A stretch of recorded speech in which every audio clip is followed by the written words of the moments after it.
Esta é a história do dia, da Rádio Observador. Eduardo Cabrita foi constituído arguido, mas o processo foi arquivado. Porquê?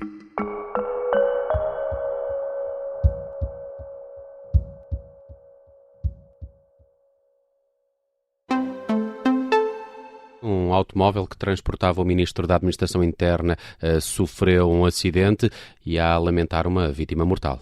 É o que diz uma nota que acaba de chegar do Ministério da Administração Interna. Eduardo Cabrita regressava de uma visita oficial a Porto Alegre, o carro em que A informação do viajava. acidente na A6 chegou às redações num e-mail enviado pelo Ministério. Pela voz da jornalista Inês Batista, a Rádio Observador dava a notícia ao final da tarde de 18 de junho de 2021. Começava aqui um caso que se arrastou durante meses e levou à demissão de Eduardo Cabrita. O antigo ministro nunca chegou a ser acusado e o processo é agora arquivado. É por isso que hoje não posso permitir que este aproveitamento político absolutamente intolerável seja utilizado no atual quadro para penalizar a ação do Governo contra o Sr. Primeiro-Ministro ou mesmo contra o Partido Socialista.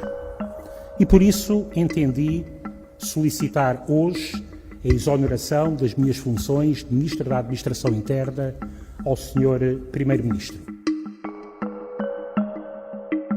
Eduardo Cabrita, o antigo ministro da Administração Interna, vê agora o processo ser arquivado. Porquê? E no final, quem poderá vir a ser condenado? Vou conversar com a jornalista do Observador, Sónia Simões, que tem acompanhado este caso desde o início.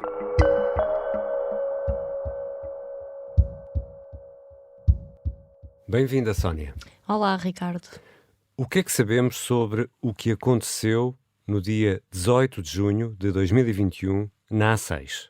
Sabemos que ali próximo do quilómetro 77 estava uma carrinha sinalizada com uma equipa de funcionários responsáveis pela limpeza da vegetação das bermas da autoestrada. Um desses funcionários terá atravessado a estrada para o separador central e no momento em que regressava passou o carro onde seguia o então Ministro da Administração Interna, integrado numa comitiva de 3 carros que seguiam atrás. Foi esse carro onde seguia Eduardo Cabrita que atropelou este trabalhador que se chamava Nuno Santos e que acabou por morrer no local. E demorámos meses a saber, por exemplo, a que velocidade ia o carro de Eduardo Cabrita. Sim, só soubemos no dia em que foi pública a acusação do Ministério Público e que indicava que o carro seguia a 163 km/h no momento do embate, graças a uma perícia da Universidade do Minho. Como sabem, no dia 18 de junho, a viatura que me transportava foi vítima de um acidente no qual se viu envolvida e que tragicamente determinou a perda de uma vida. Sónia Simões, falavas em 3 carros. Quantas pessoas seguiam na comitiva do ministro, que salvo erro vinha de Porto Alegre para Lisboa, e o que é que aconteceu ali nos momentos depois do acidente? Portanto, a comitiva era composta por 10 pessoas, divididas pelos 3 carros. Com Eduardo Cabrita vinha um oficial de ligação da GNR-OMAI, um segurança pessoal e um motorista, que não é motorista há vários anos para o Estado e não integra nenhuma força de segurança. Nos outros carros vinham os elementos do Corpo de Segurança Pessoal da PSP e outros assessores. Portanto, no momento do embate, os carros pararam todos na berma e houve logo a preocupação de retirar o ministro do local. O motorista que provocou o atropelamento, o responsável pelo atropelamento, ficou muito traumatizado. Todas as testemunhas dizem que ele estava de facto muito abatido e a preocupação foi os elementos do Corpo de Segurança Pessoal levarem o ministro do local do acidente, enquanto os outros ficaram à espera da assistência médica e da chegada da GNR ao local para tratar de toda a burocracia. E a investigação deste atropelamento foi feita por quem e como é que correu? Esta investigação foi feita pela GNR ao longo de 6 meses e teve aqui algumas peripécias, porque primeiro a GNR tentou imagens do carro a passar na portagem, percebeu que não existiam, depois tentou ela própria calcular a velocidade a que o carro seguia, chegando mesmo a traçar 3 cenários possíveis de acordo com a hora a que o carro tinha passado na portagem de Estremoz. Nenhum desses cálculos dava uma velocidade igual, portanto andava ali entre os 140 e os 160 km/h, portanto não servia de prova. A GNR também tentou, junto da BMW, perceber a velocidade a que o carro seguia no momento do embate, mas não conseguiu ter essa resposta da marca, não era possível apurar esse dado. Então decidiu-se recorrer à Universidade do Minho para apurar qual era a velocidade. Na investigação também houve a preocupação de perceber porque é que este funcionário tinha ido ao separador central da autoestrada. Que é algo que ainda não se sabe, não é? Esse é um mistério que se calhar vai ficar sempre por resolver, porque de facto os colegas dele dizem que não havia nada para fazer no separador central, não havia nenhuma manutenção para fazer. A GNR recolheu vestígios biológicos, concluiu que os vestígios que recolheu não lhe pertenciam, portanto essa também não é uma razão. Até hoje não sabemos o que é que Nuno foi fazer ao separador central.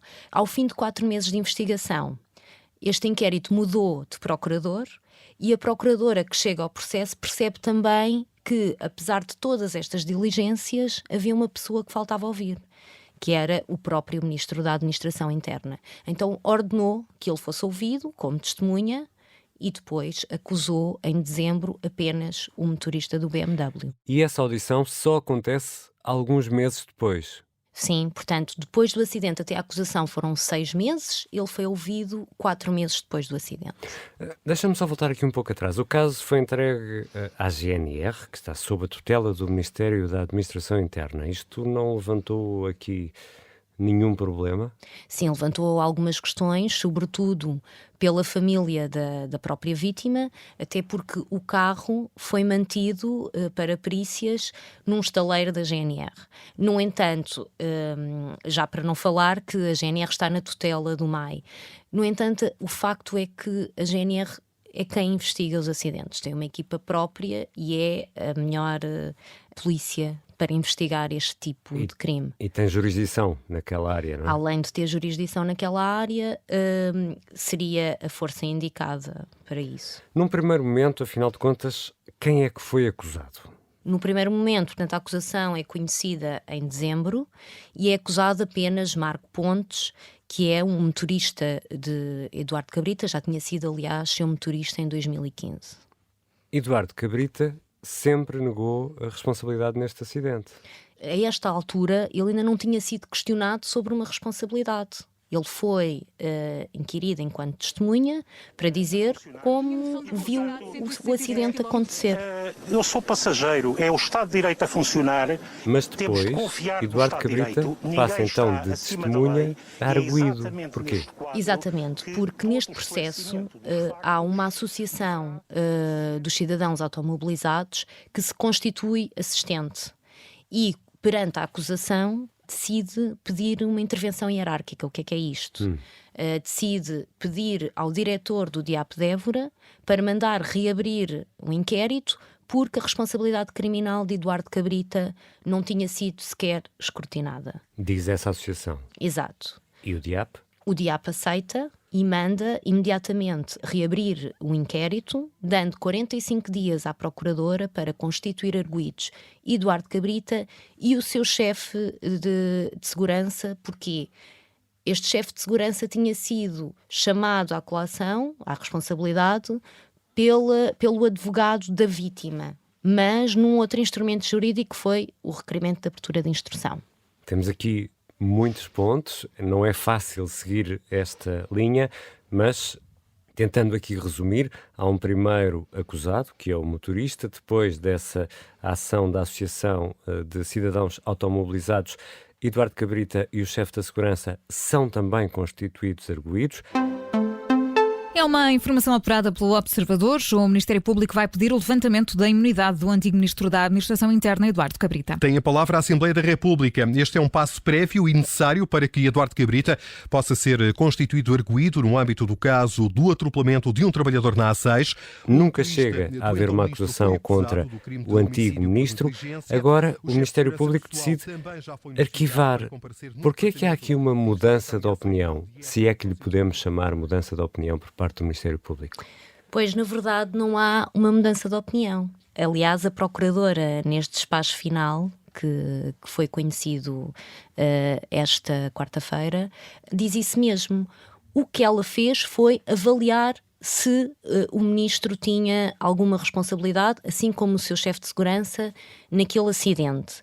O que ela não tinha feito por achar que não havia indícios, fê-lo por ordem superior. E, portanto, a convicção dela manteve-se. Ela, perante os argumentos da ACAM, considerou que não existia uma responsabilidade do Ministro em dizer ao motorista que ele tinha que reduzir a velocidade. O próprio Ministro diz que delegou a tarefa no seu motorista em quem confiava e até aproveitava o período das viagens para fazer chamadas, tratar de assuntos do Ministério. E, portanto, o próprio chefe de segurança pessoal seguia noutro carro, por imposição do próprio Ministro, e, portanto, também não tinha responsabilidade sobre o motorista, que nem sequer é polícia.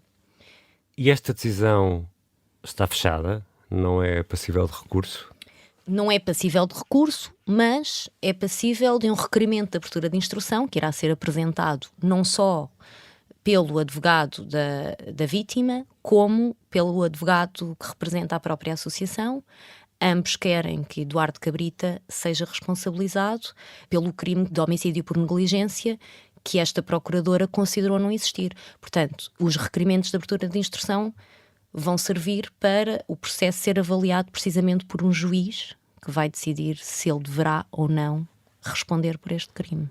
Os especialistas em direito nunca gostam muito desta explicação, mas a fase de instrução é assim uma espécie de fase pré-julgamento, é como se fosse um pré-julgamento, é uma fase facultativa do processo que pode ser pedida por alguma das partes em que as provas ou as alegadas provas são então apreciadas por um juiz.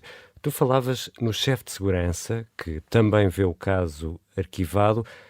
Qual era a suspeita em relação a Nuno Dias da PSP, que nem sequer seguia no carro do Ministro?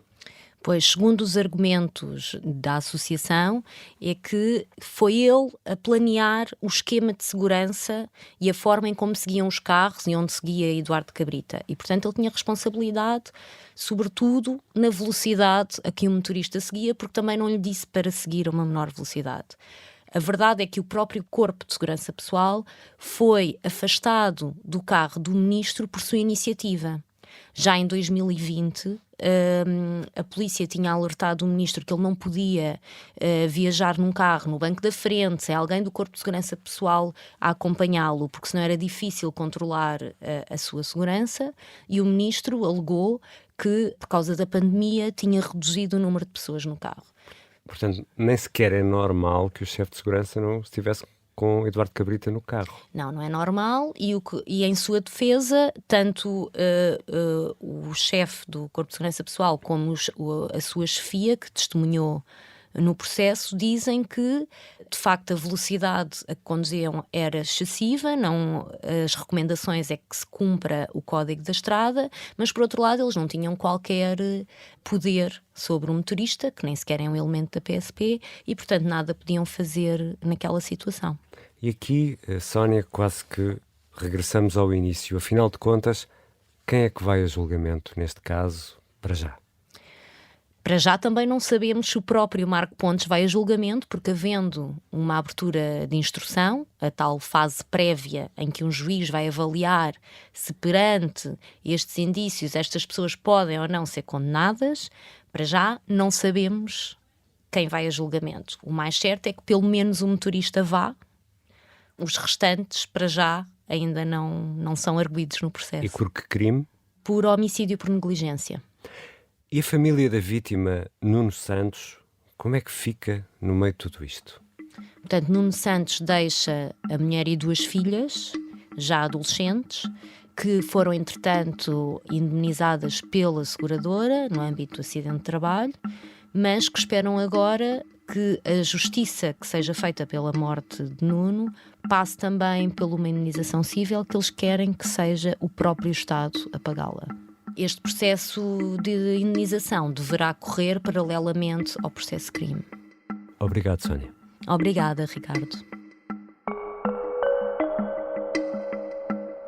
Sónia Simões é grande repórter do Observador. Acompanhou este caso desde o início e foi ela quem avançou a notícia do arquivamento do processo em relação a Eduardo Cabrita. Durante meses, o Observador acompanhou de perto este caso nas vertentes jurídica e política. Além da notícia do arquivamento, foi nossa a informação do levantamento da imunidade parlamentar a Eduardo Cabrita e a posterior audição do antigo ministro 4 meses depois do acidente. Foi também o Observador quem revelou que o carro seguia a 163 km por hora na A6. Também avançámos pormenores sobre a investigação da GNR, que procurou vestígios biológicos no separador central da autoestrada, de onde Nuno Santos saiu quando foi atropelado, sem que ninguém consiga ainda explicar porque é que estava naquele local. Esta foi a história do dia. A sonoplastia é do Bernardo Almeida, a música do genérico do João Ribeiro. Eu sou o Ricardo Conceição. Até amanhã.